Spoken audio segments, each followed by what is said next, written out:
This is Rare Media. To whom it concerns, welcome to the panel.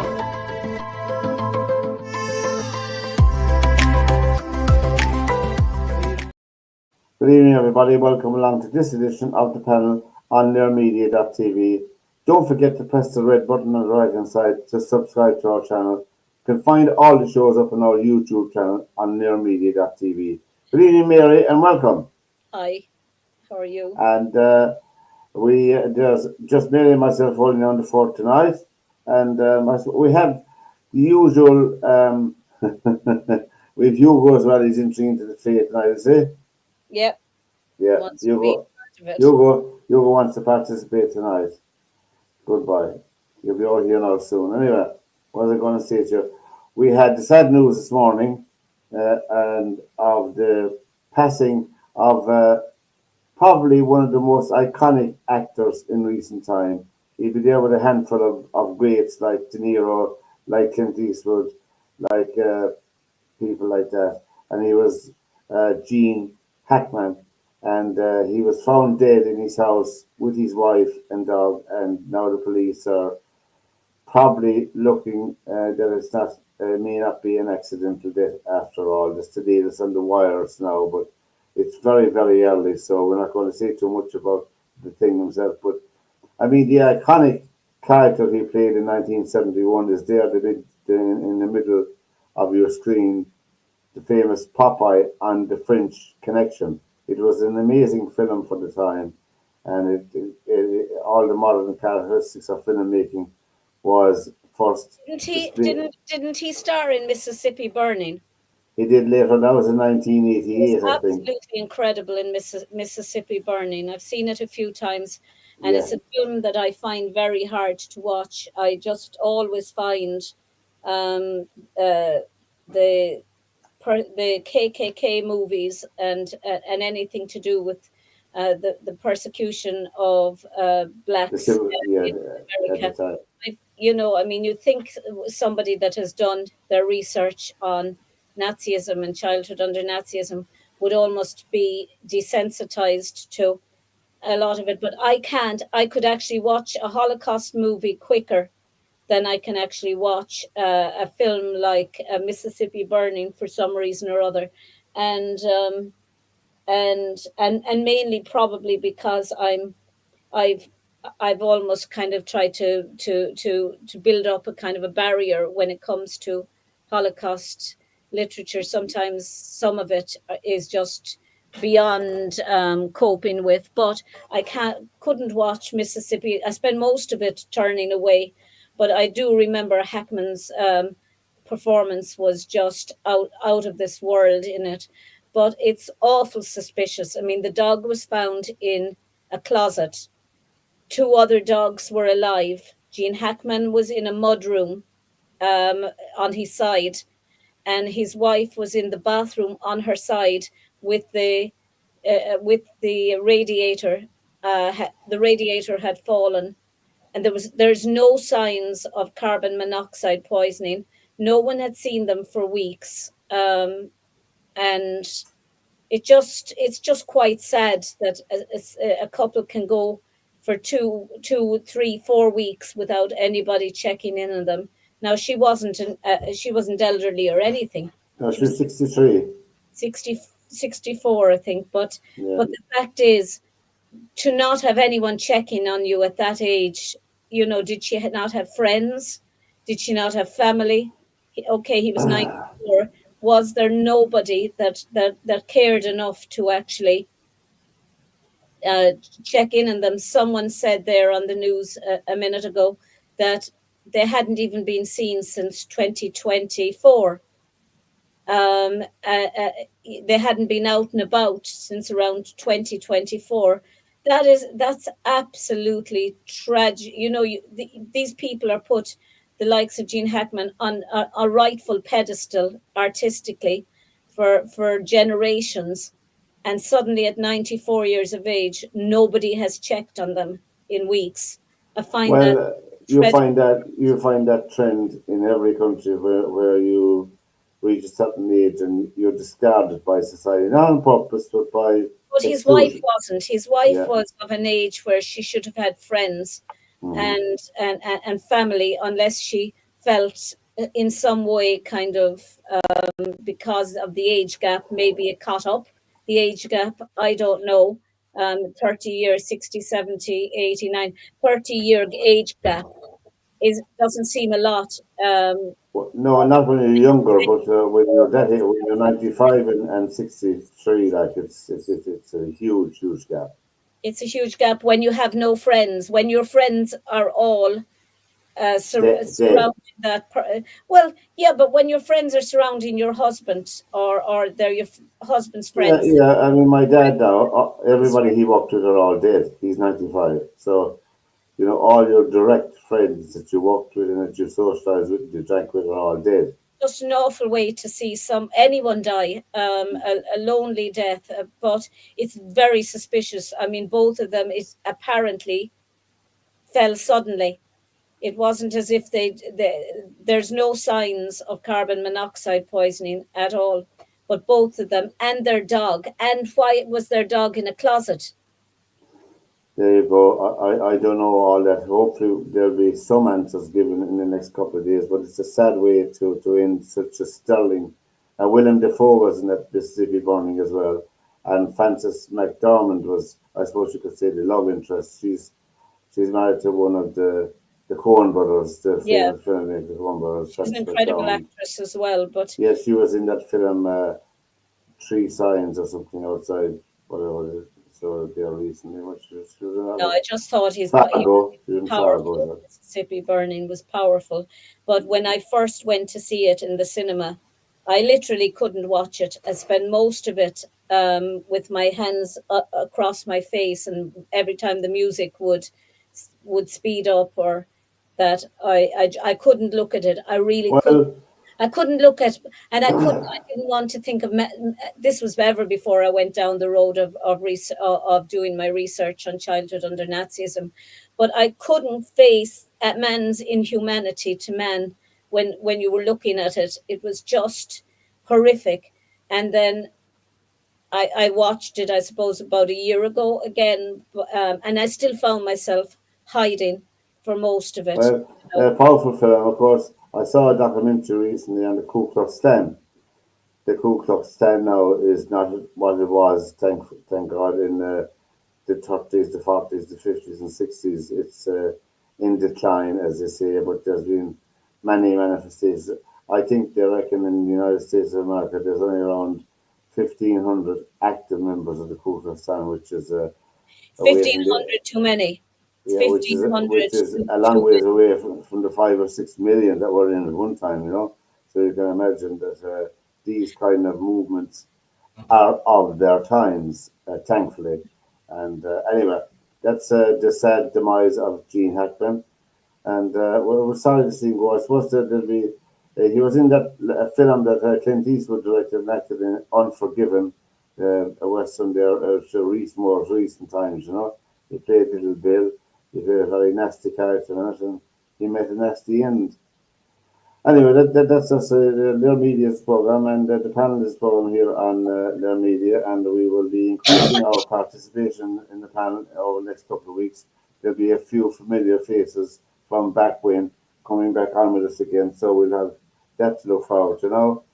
In the Dáil, or for people who are watching abroad, our Dáil is our government, thing. Dáil is still like a circus. I was looking at some of the proceedings today in the Dáil, and I won't bore you with the detail of what's because there's a channel called Eroptus TV, and you can go online and look back at how they were. I don't know how they're going doing any business. I have no idea. President Zelensky landed here in Shannon today on his way to America to For meet. what purpose, Pat? Can you please explain to me for Yeah, what purpose is I was. our Taoiseach of any relevance whatsoever? We're a non-entity on the world Well, stage, and we have well, a Taoiseach and a Taoiseach that are even less than non-entities. Arguably the two worst Taoiseach, Taoiseach and Taoiseach that this country has ever produced. What in God's name would be of benefit for him to land in this country? Well, there was stopover on his way to America, and he had a meeting. I don't know what it was. I know he had a meeting about it, but he had a meeting because he had been a member of we were a member of the EU, as you know, the Council of Ministers, and they had attended different meetings in the EU to do with security and to do with trade and all stuff like that. But I think that both Micheál Martin and Simon Harris are away for the fairies. They're away above themselves. Nobody hardly knows where we are. Nobody, I think, are interested in where we are. You know, we saw how many friends we had in Europe during the crash when we were forced into debt to pay out the bankers in France and in Germany. And we were quite boys then. I didn't see them having any meetings and jumping up and down about it. So we're in debt, and our grandchildren will be in debt to the bankers of France and Germany. We didn't get much solidarity from the EU then, you know, and our Taoiseach and our Taoiseach continue to embarrass this country on the world stage and on many issues. And I don't know whether they have an invitation got yet to the White House. As far as I know, they haven't, to go to St. Patrick's Day to give the ball. Why in all fairness, why would anybody invite a leader other than to be other than for diplomatic reasons? Why would anybody invite another leader that called them a gal? That's true, yeah, that's true, and that has to be handled.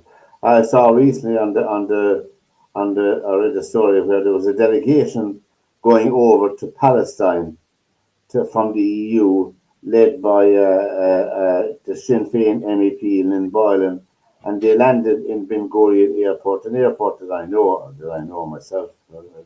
I've been in it, and Lynn Boylan. There for about an hour and 45 minutes, and that during that time, as I said, they had our phones and our devices, so we couldn't contact anybody to even try and say, look, is this some misunderstanding? Because clearly we have, you know, coordinated this trip with the Israeli authorities for months now. So we were there for an hour and 45. As I said, they wouldn't answer any questions. They searched all of our bags. They put us through scanners.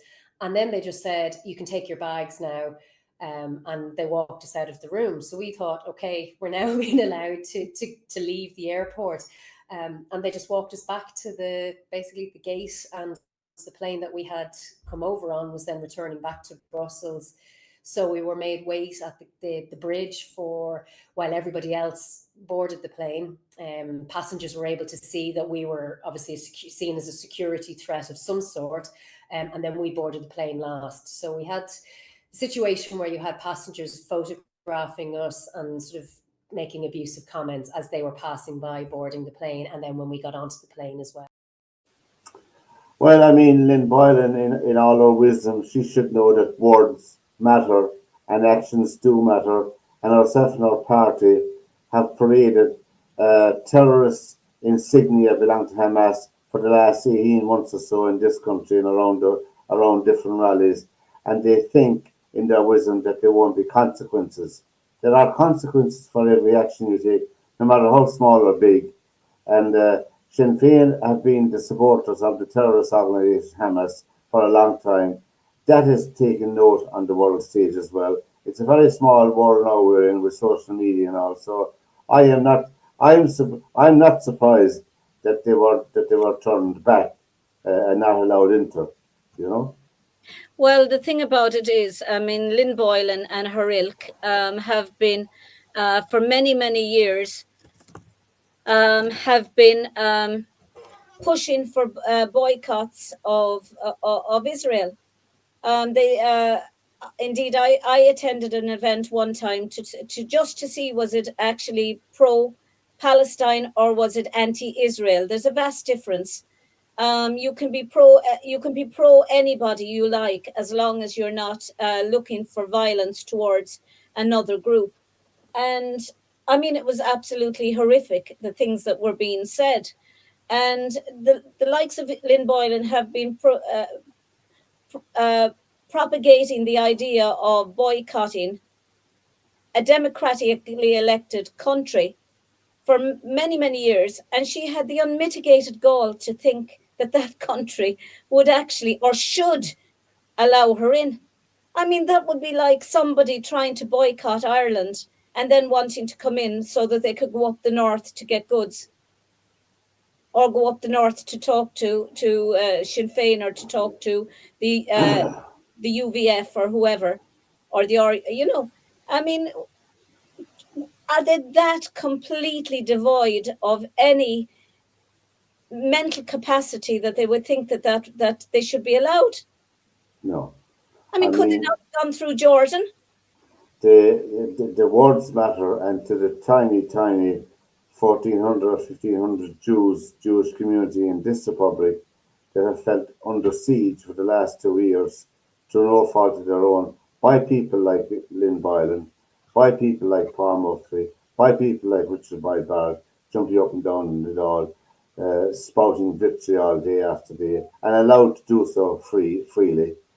I know in RT they don't describe Hamas as a terrorist organization, They're which is freedom another. fighters. Well, they don't call them a terrorist group anyway. I'll tell you that much, and which is another appalling affront to all civilized thinking people, which is very, very disturbing.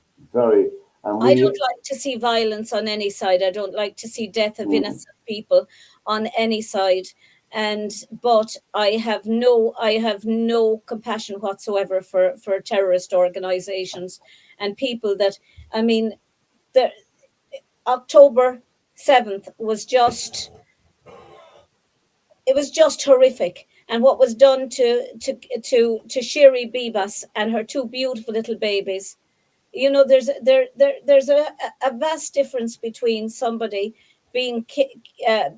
I hate the phrase collateral damage, but people who are killed by accident in the effort at getting terrorists. We lived in this country forever, and we've seen what has happened here when innocent people die because the IRA or whatever want to get a specific target, and innocent people die. And these are the very people who are talking about the Palestinians dying and innocent people dying.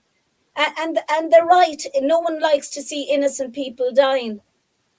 But then how they forget that Hamas started the war. But this is it. They forget that detail, and they don't ever refer to it. And they were very mealy-mouthed in condemning it, if they ever did. I can't remember whether they did or not. I won't say they did because I can't remember. RTE? No, the Sinn Féin I'm talking about, I don't ever remember them sympathizing. Not and once. If anybody can give us the quotation and the thing about condemning the Hamas October the 7th slaughter, please let us know and we'll correct it on the program. I mean, there was postmortems done on Ariel and Kafir, the two little infants that were killed. There was postmortems done, and the postmortems have been sent to all the governments around the world for them to check for themselves and to verify. And those babies were strangled and then their bodies were mutilated to make it look like it wasn't a strangulation. Can you just imagine? Not since World War II and the killing of the children in Bullenhuser Dam have grown men or adults strangled babies. Not since then has it happened. This and is as you know, very, very bitter. For people from abroad that may be looking at this program, that the Sinn Féin are the main movers and supporters of what they euphemistically call the Occupied Territories Bill. They don't consider the north of Ireland an occupied territory in it. Why aren't they looking for boycotting goods from the north of Ireland? If it's not anti-Semitic focused, then they should be looking for all the territories in the world that are occupied to be boycotted. That's true. But anytime you ask them, all it comes down to is Israel and Palestine. Yeah. So really, it's an anti-Semitic. Well, we shouldn't be surprised. But Mary, you and I both know we shouldn't be surprised with the anti-Semitic stance in this country because historically speaking, we have a dirty nose on it. There's no doubt about it, on anti-Semitism in this country. We have forum, we have history to back us up on it. Well, when it goes back to World War II and Ireland's refusal to take 500 Jewish children, but its protection of known and notorious Nazis like Otto Skorzeny and Albert Folens, and raising them up, propping them up as pillars of society. We were educated on Albert Folens' books in school. All of us were. And they were known Nazis protected by the Irish state. Celestine Lane, Andrija Artakovich, all of them protected in this country, and 500 Jewish children sent back to their deaths. Yeah. And for our government at the time, our president and our Taoiseach at the time, De Valera and Lemass, to go De Valera and Douglas Hyde on the death of Adolf Hitler. There was no other national government ever did it except them, except us. Well, you saw it on another note that our president, whose tenure is up this year, thank God, he sent a letter of congratulations to another on the death of an appalling figure of a man in Iran. Did he do any due diligence on that? I don't know, What made that even worse was that he tried to blame Israel for leaking the document, when in actual fact it had been leaked by the Iranians on their Facebook page. I don't think he ever apologized for that. Never apologized for blaming another nation for publishing it. We really, if we really should be. I know I say on one hand that, to sit on the fence and to say nothing and silence makes you complicit. But there is a stage where if you want to play a part diplomatically, to create peace diplomatically instead of through violence, nothing has been created through violence. No.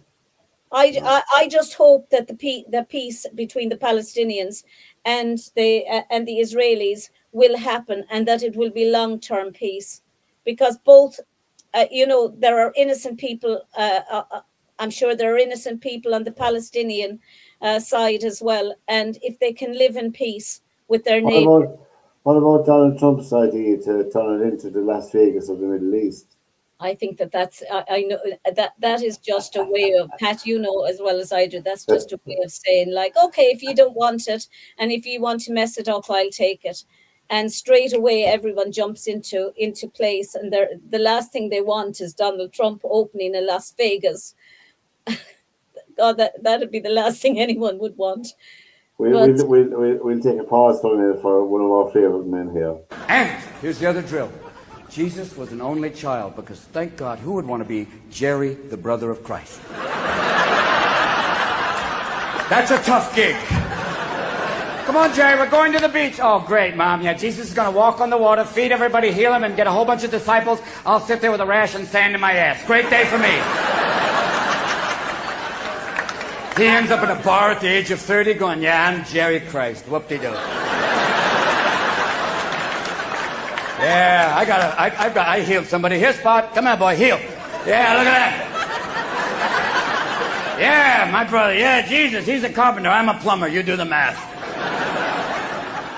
And people say to me, they say, Jesus wasn't Jewish. I said, of course he was Jewish. 30 years old, single, living at home with his parents. Come on. Working in his father's business. His mother thought he was God's gift. He's Jewish. Give it up. I was 33, living at home with my parents and single. Robin Williams is one of the few comedians who could get away with humor like that. He was a visual comedian. He was a fantastic man. Another genius that left us all too early. Absolutely. Now, people ask when people ask which celebrity death had the most impact. He's always the first for mine. There was always that sadness in his eyes, even when he was happy or when he was smiling. There was always that look. But of course, in retrospect, you see it. And when you look at Mrs. Doubtfire, the way he could act, he could act with his eyes without ever saying a word. He just had this this depth to him that I think very few actors have. He could play anything, serious, comedy, anything.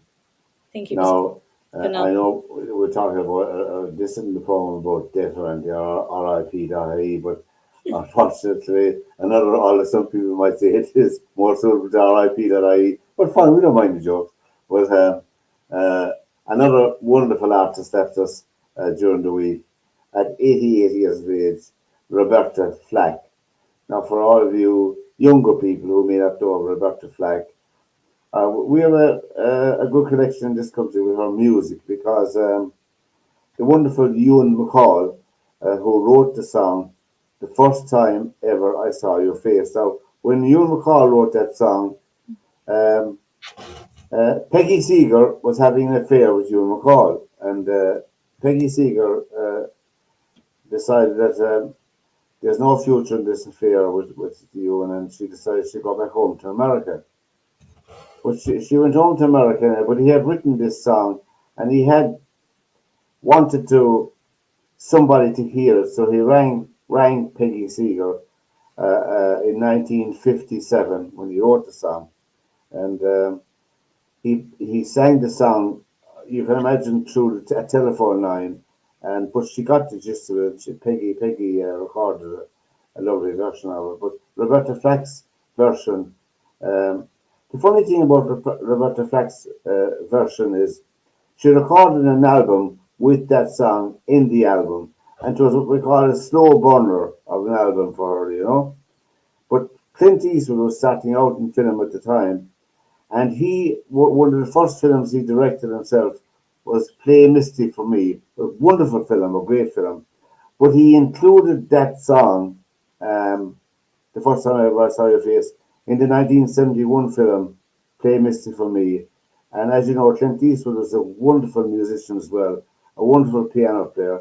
And his son, of course, is a wonderful jazz player as well, Kyle Eastwood, whom I had the pleasure of seeing at the Cork Jazz Festival.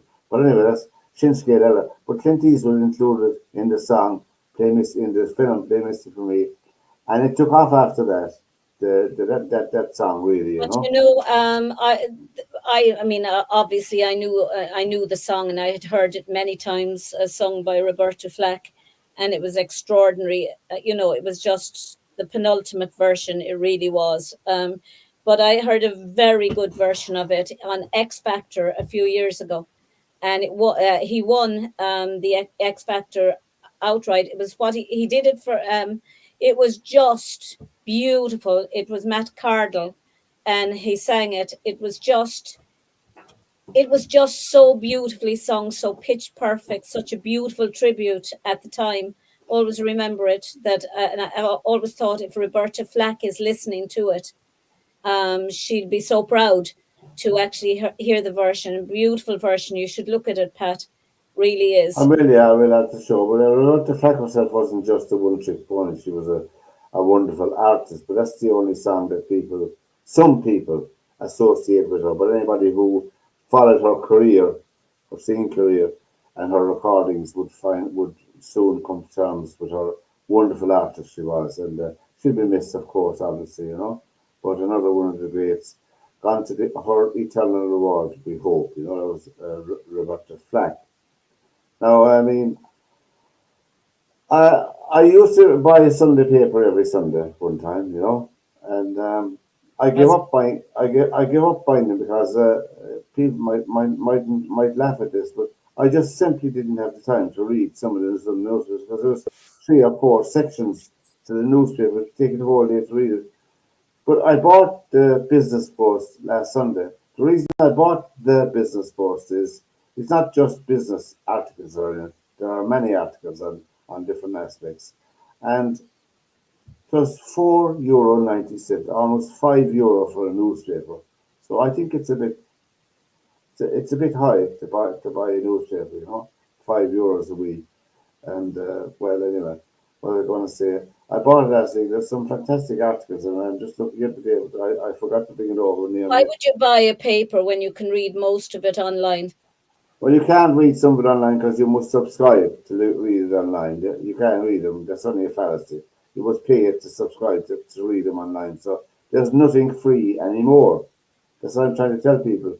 You can't read articles online. Even the Clare Echo, which is a local newspaper of ours in Clare, they have behind the paywall as well, which they're entitled to do. You have to make a living. You have to pay these reporters. You have to pay for printing of it and the running costs and all this associated with it. So I'm not knocking them for having it behind the paywall.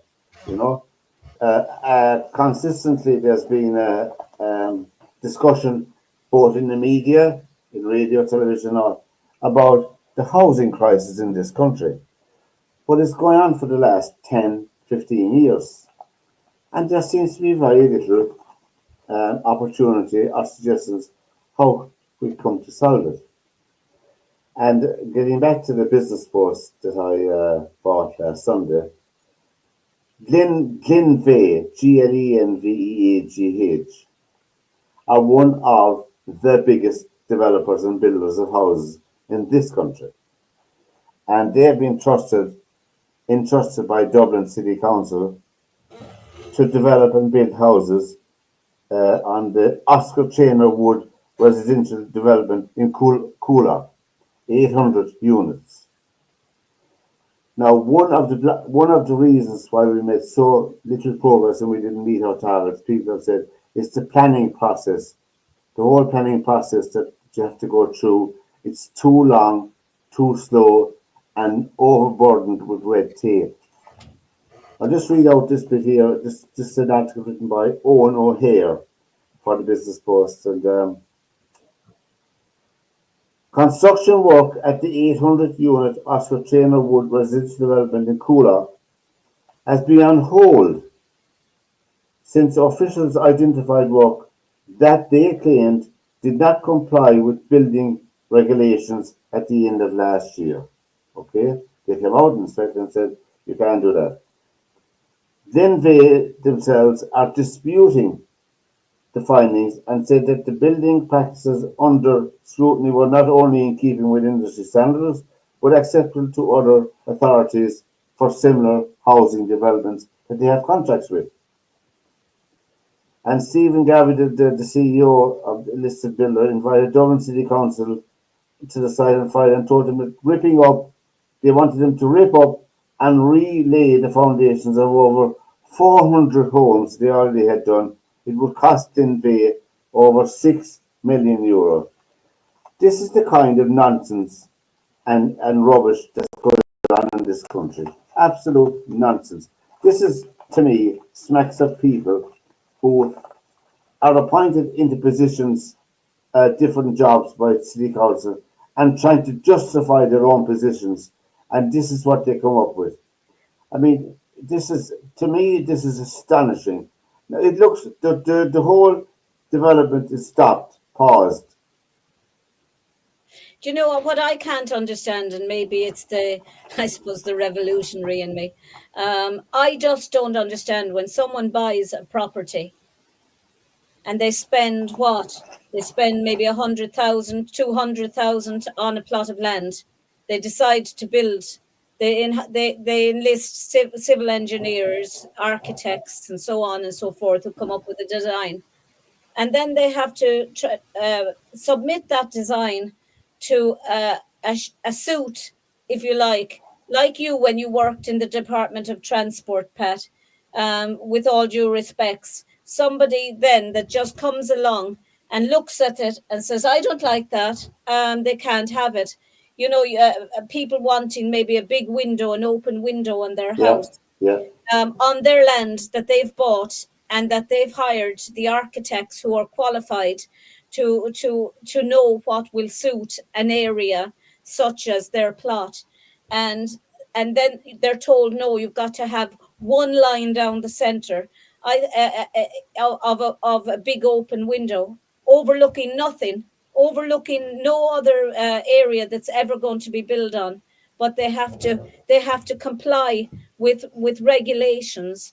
And to me, it borders on spite in many cases, where people are being, you have houses that are falling to the ground, big mansions in this country, remnants, if you like, of the Victorian era and the Georgian era and they're falling to the ground. Castles, mansions. Someone comes along and decides they want to rebuild it, and they have to be they're put through enormous hoops because everything is suddenly listed, a listed building. You can't do that. You have to rehab this particular stone and that particular stone. They'd almost rather it fall to the ground than give permission for somebody to turn it into something that would be either home. Mary, we see it every day ourselves. You walk around Limerick City, you walk around any city, and I go to visit my dad in Marathon. There are houses there for years and years and years boarded up and left rot now. There you go. I mean, I brought at a time when I was planning on going for the council, I suggested something.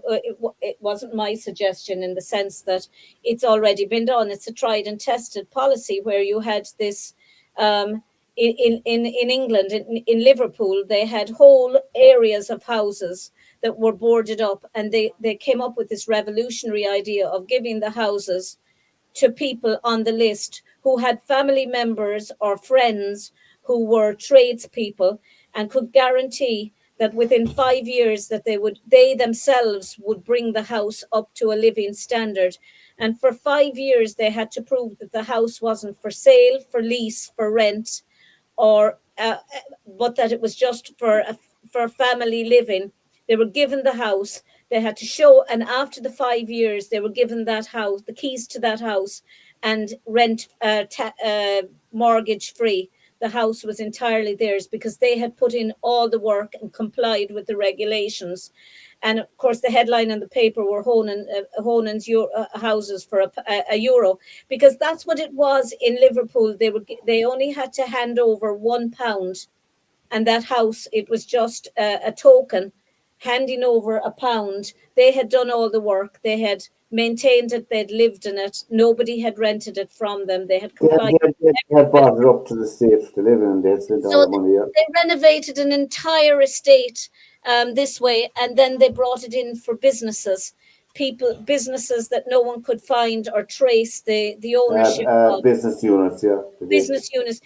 So somebody was given the business unit. They had maybe 5 years or 10 years to do up the business, and again, not for sale until such time. And then they paid a nominal fee for that. Why, if the council can't physically or financially afford to renovate the premises, why don't they give it to somebody who is willing to renovate the premises at a nominal fee, rather than leaving these houses all over the city, eyesores?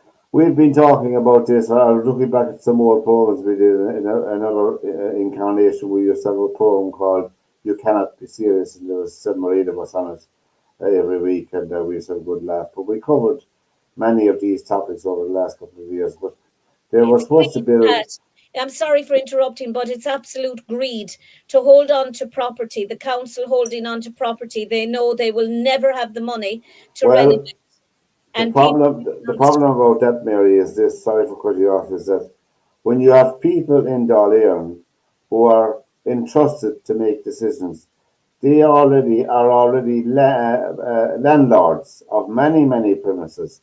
They're not going to do anything that's going to be detrimental to their income and their business. So there's a huge conflict of interest. I know what it's like to grow up. I mean, from the age of 5 to the age of 18 in a house that was condemned, and the fight my mother had to go through for all of that length of time for the house to be recognized as being structurally unsound because it was falling, it was subsiding. And all we were being told for all that many years was the house is structurally sound.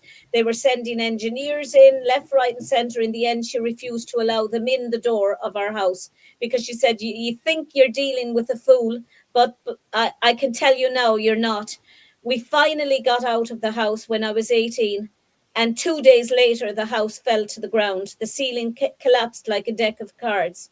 Now, they could have had 3 deaths on their hands And all those years we were living in this house that was subsiding, and in the end, the houses my mother fought for, the other houses at the other end side of the road, 14, 17 houses, all had to be knocked to the ground and rebuilt. But it took her 17, 18 years, but not fighting, not just for her own house, but for the neighbours across the road, because she could see the subsidence in their house as well. She could see you could shake hands, you could put your hand in under the window and shake hands with somebody inside in the sitting room. There was that much of a gap. The stairs was coming away from the wall. And for most of the time, there was just she and I, and then the three of us, and it's immoral what they're doing to people. Just immoral. It's depressing for an awful lot of people. I met a man today who I know pretty well. I won't say who he is, and I won't say where I met him because everybody might know who he is. He lives in an apartment that the rent is just €900 a month in the particular apartment. It's one of the cheaper of the apartments, but he's being told that the rent will go up again. This is an ordinary working man. Mm. And I could see by him, he was utterly, utterly depressed, utterly down on himself, because if the rent goes up to such a level that he cannot afford the rent, he's going to be homeless. Mm. It's a simple fact of life. He's staring at being homeless. And this is a man that works 6 days a week, every week. And it's a slap in the face to walk past empty, derelict buildings boarded up when you're practically on the street. Yeah. And there are people. I don't know at what stage they abdicate their humanity and are stuck with their lives. I think there's a group of people in this country that are living in a bubble of unreality. Some of them are the politicians. They're just lying to people. Some of them are members of the Garda Síochána. Some of them are the members of the judiciary as well. But Pat, when they see people in housing estates and council housing estates, they make an assumption that all of those people are unintelligent and will believe everything they say. But it's when they meet somebody who's able for them.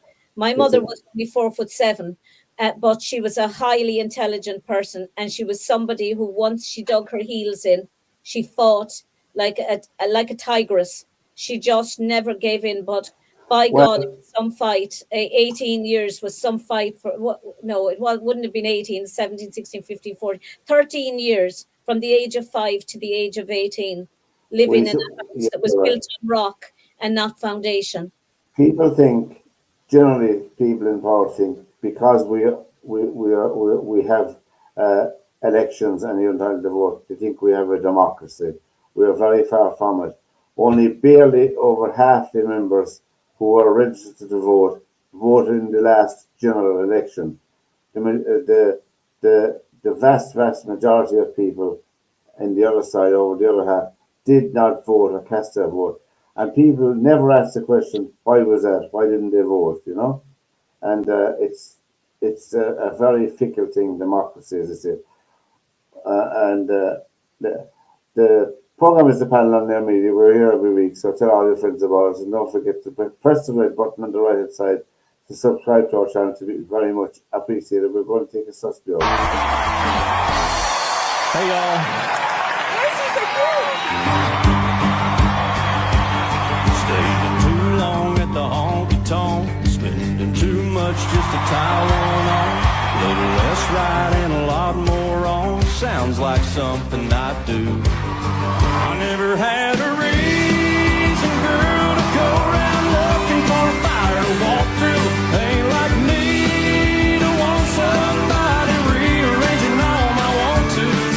I ain't the kind to settle down and let myself get wrapped around somebody's finger, but if I had you, baby, sounds like something I do.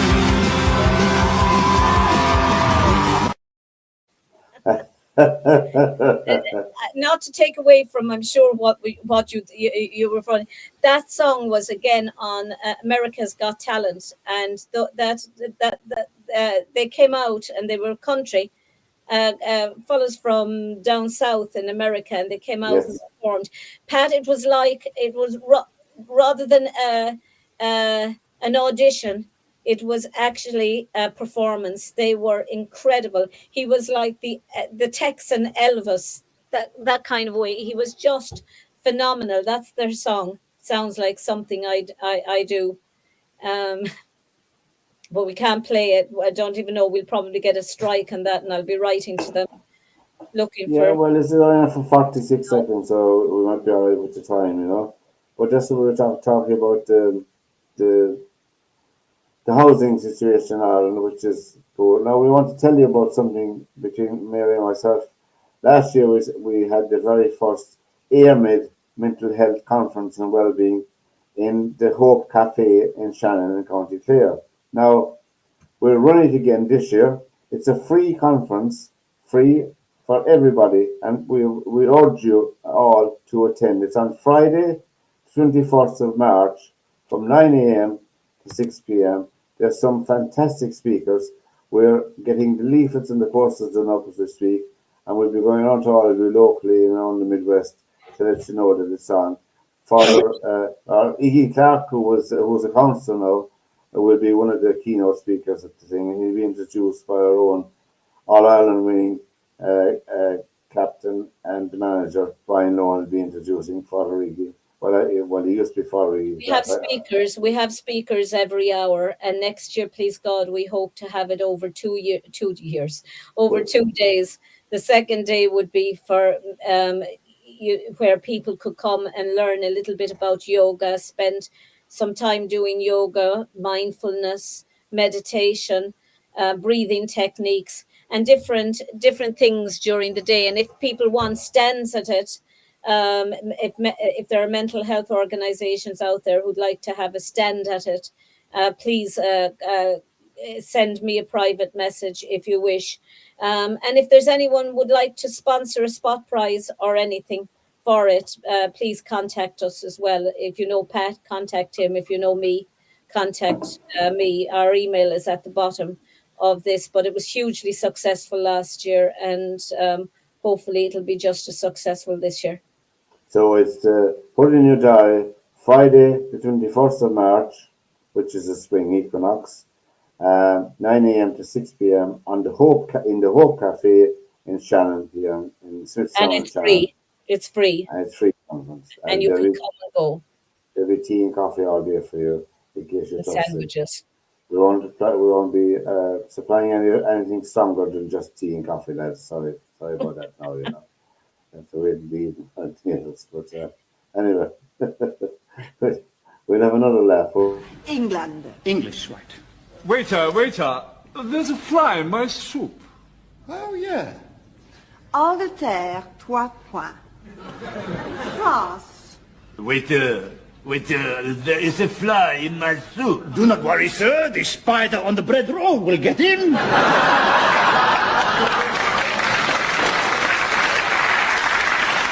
La France, 3 points. Deutschland. Waiter, there is a fly in my soup. Jewish swine!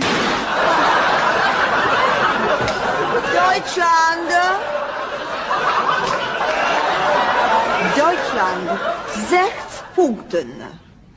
Israel. Waiter, there's a fly in my soup. That'll be £1 extra, sir.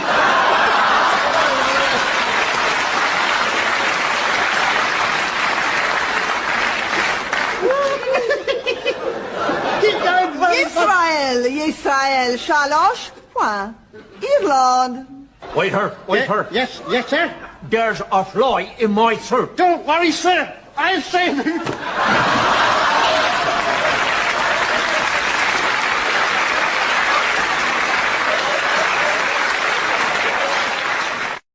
Was there anyone like him, was there? I never found him funny, but I just found that funny. No, he's pretty good. You know, he was a left of centre comedian. You know, and Forget what year she actually presented the Eurovision for England. who is she? Oh God. 1975. Was it? Oh God, I can't think of her name, but No, she was. it was Eurovision was on in Brighton when Save All Your Kisses for Me won it the year before, and they went back to Brighton the year after. It was either 78 or 70s, I don't know. 1970s and 70s, I think. I'll find out. I can't for the life of me think of her name. But a list of Eurovision Song Contest presenters. But she was fantastic. You know, Katie Boyle. Yeah, 1960. Oh goodness me! I say she was fantastic. I know. I never saw her, but I mean in reality. But Yeah, yeah. I've seen things on YouTube and that of her, and I mean she conducted the whole lot in all of the languages. She was Plus, great. he had a very strong connection with Ireland, Spike Milligan. You know. But he had an Irish passport. He was calling himself Irish. Anyway. He was Yes, on the he lead. fought. He was on the Yes, lead. He was on yes, the lead. he fought in for the British in India, but he had an Irish passport, and with the name Milligan, sure He was very often on the Late Show with Gay Byrne. You know. Cynthia Nivorako was very good with The Eurovision, our song going to the Eurovision was picked there a couple of weeks ago, and oh, I heard it, Pat.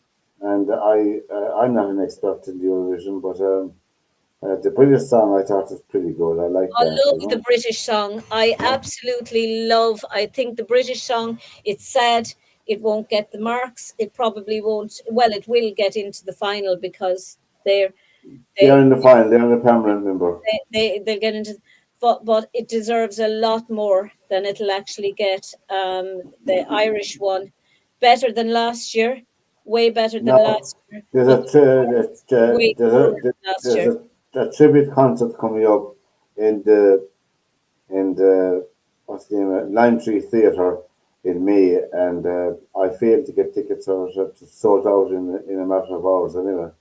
So I couldn't. I'm in the queue. I waited for them in case any. But there's a tribute to the three Johnnies: Johnny Doohan, John Kinney, and Johnny Feen.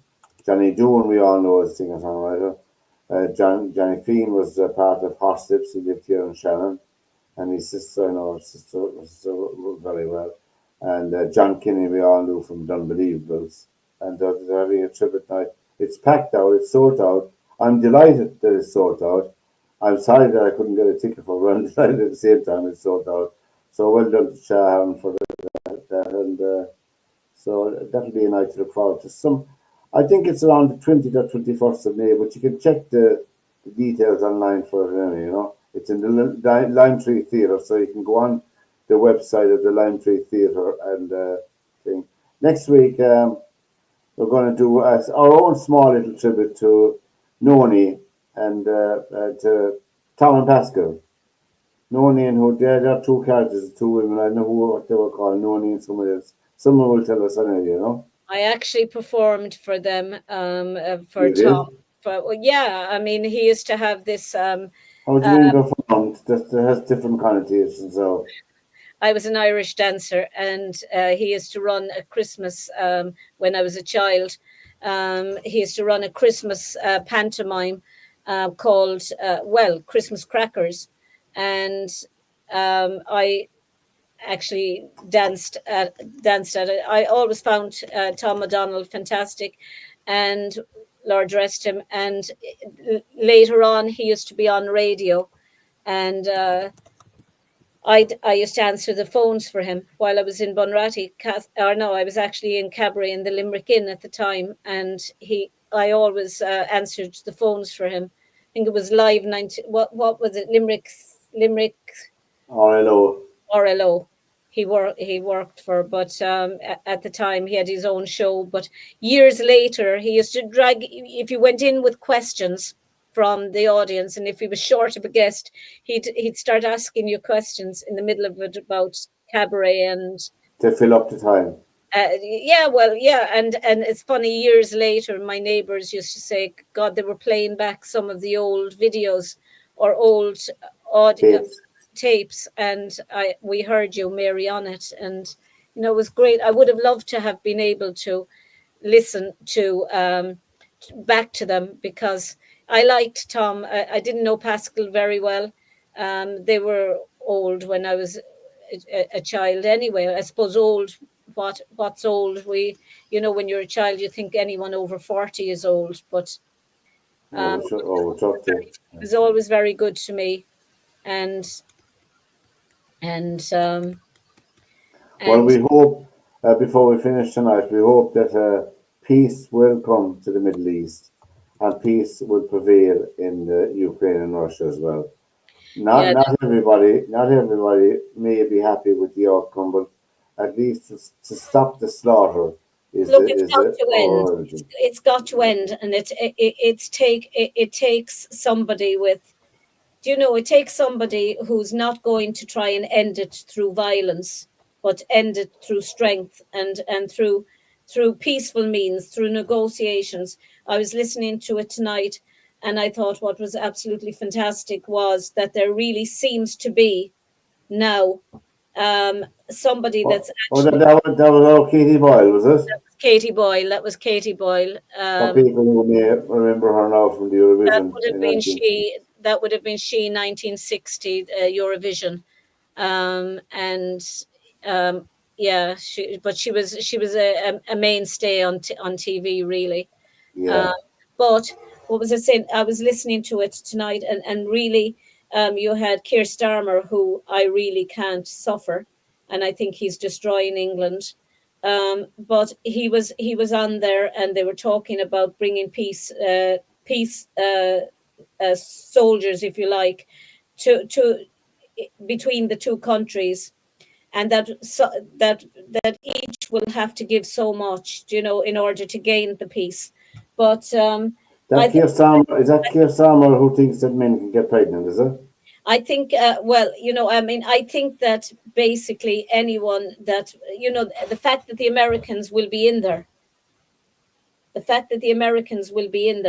will be some deterrent. And, you know, they seem quite positive that it will be a lasting peace. And, you know, I mean, it had to end. It had to end. There are thousands of young men on both sides dead. Slaughtered. Absolutely slaughtered. For nothing. Absolutely for nothing. And I was looking at a lovely video today of a young lad. It was an RT video of a young Ukrainian lad. I think he's only 10. And he came here to Ireland. I sent it to you privately, Pat, but we might play it. I'll put it at the end of this video. I think it was really, really good. He's living now in the Gaeltacht area of Kerry since he came here, and he's absolutely fluent at Irish. I mean, children pick it up very quickly. Absolutely fluent at Kerry Irish, and he's playing the accordion. And I just think it's absolutely lovely that somebody. Have you here? I can put it into the end of the video just before. Yeah, we'll be finishing now soon, so we can stick it in. So. Well, you know, talk away about something, and I'll get. Yeah, we'll be here again next week, and a lot of familiar old faces may be with us, and we'll have a good time. And we're expanding the idea of chat. Some people seem to like it. We do appreciate all the people that take the time to look at it. We do appreciate it. In case you didn't know, we sincerely do. And we look forward to your comments. And our email is there at the bottom. You can comment anytime on our email. My phone number is there. You can send me a text or a message anytime you like. And if you feel like coming on the show, you're welcome as well to contribute about something that might be burning. No, I'll put it in, and I'll put it in on the end because I sent it to you on WhatsApp. So I have to send it to myself, then I have to convert it, and then I have to upload it. So it'll take about 20 minutes. So we got home by then. But it's truly fantastic to see. It's truly fantastic to see anybody come to somebody's country and embrace their culture. Well, and, yes, and enjoy it. You can hold on to your own culture, but it's always nice to see somebody coming and becoming part of the culture of that country. And enhancing it, if you like. Yes, it was lovely to look at him because he was absolutely fluent at Irish and playing the accordion. It's just great, because.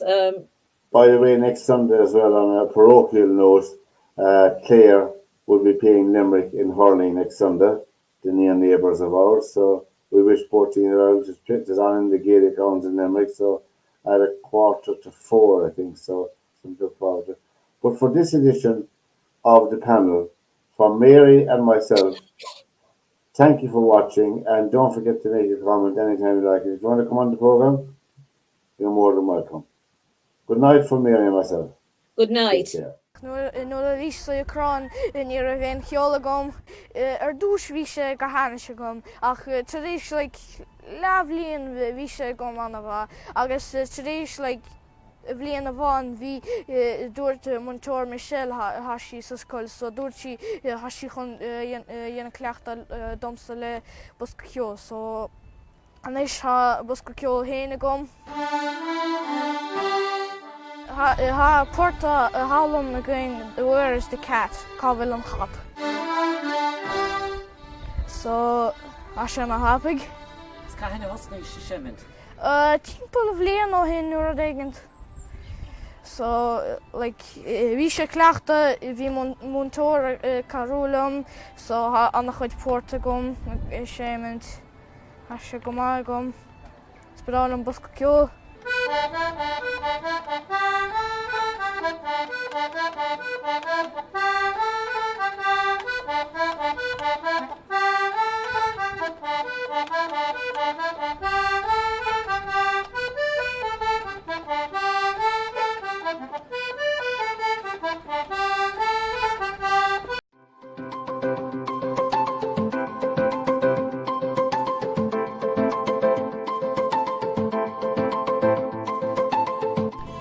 This is Lair Media. To whom it concerns, welcome to the panel.